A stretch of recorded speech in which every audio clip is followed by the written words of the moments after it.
That is some news in the media world. A Florida jury finding CNN liable for defamation for a 2021 report about Navy veteran Zachary Young and his work as a private security contractor in Afghanistan. The screenshot you see here is from a report which aired in November 2021 on The Lead with Jake Tapper about Young and other contractors who were helping people flee the country. Look at the text on the screen. It refers to, quote, black markets, which Young's lawyer argued falsely implied he engaged in illegal activity. Young sued CNN for this report, accusing the network of ruining his reputation and his business. The jury ordering CNN to pay him $5 million for defamation as they prepared to deliberate on how much CNN would additionally pay in punitive damages. CNN settled that portion of the lawsuit for an undisclosed sum. In a statement, a spokesperson for CNN writing, quote, "We remain proud of our journalists and are 100% committed to strong, fearless, and fair-minded reporting, though we will, of course, take what useful lessons we can from this case." For more on this, I want to bring in David Folkenflik. He's a media correspondent for NPR News and a friend to Top Story. David, walk us through, for our viewers at home that maybe aren't as versed on defamation or how these kind of reports are put together, walk our viewers through what the jury found and what the ruling essentially says. Sure. So defamation is a case where you're saying something that is untrue or wrong, and you're also saying something that is going to be harmful to how the public will perceive that person.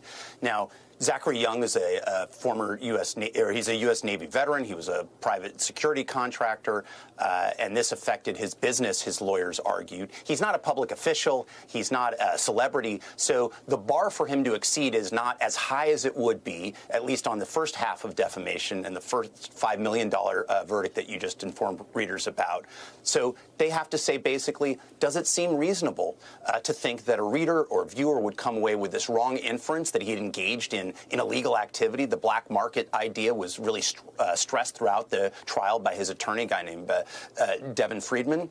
And also, secondly, does the implication of the larger story, does a reasonable reader or viewer of the versions, the stories that CNN put out there, think that this is a bad guy and has acted in ways that are wrong?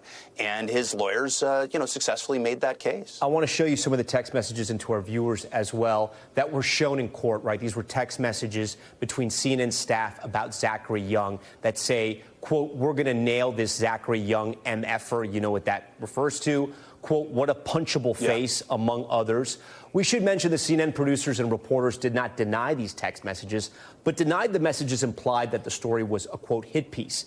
How do you think these messages were interpreted by a jury that does not work in a newsroom, right? That does not understand how people may talk about people, though I would argue if you're investigating someone, you don't want to be texting these kind of things either. So, look, I was actually just talking about this afternoon with my editor, because I think there are ways in which, you have to unpack journalism, the way it works, what it's like in the moment, for a jury who may be unfamiliar with that, and a jury, in fact, in a deeply red part of the country, the Florida Panhandle, may be unsympathetic to that. Not only were there the questions of the text that you just showed to viewers about the seemingly, kind of enjoyment of it all. At one point, the guy says, the reporter said, "I'm going to get it." Another editor says, "I'm going to hold you to that, cowboy." It seems like kind of this outlaw ethos, right? Actually, to my mind, more damaging in watching the trial day after day were the texts in which editors internally expressed misgivings about the story, saying they didn't think it was fully there, that they hadn't nailed down. You talk about the concerns of Afghans that they're being charged exorbitant prices as they're seeking to get out of Afghanistan during the collapse of the American occupation there and the handover to the Taliban in August 2021 and the ensuing weeks and months.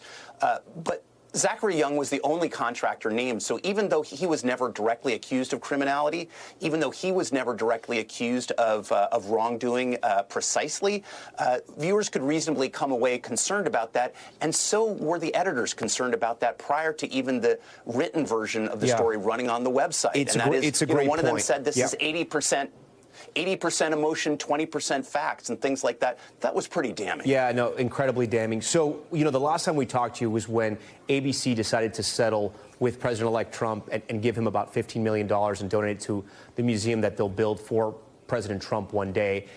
There's this case now with CNN, and then there's a report in the Wall Street Journal on their website right now that just came out that CBS has had discussions about settling with President-elect Trump on a lawsuit he filed against 60 Minutes. So my question is this: is there just mistakes being made in journalism, or has the environment changed? You know, as we sometimes say to our kids, yes, and.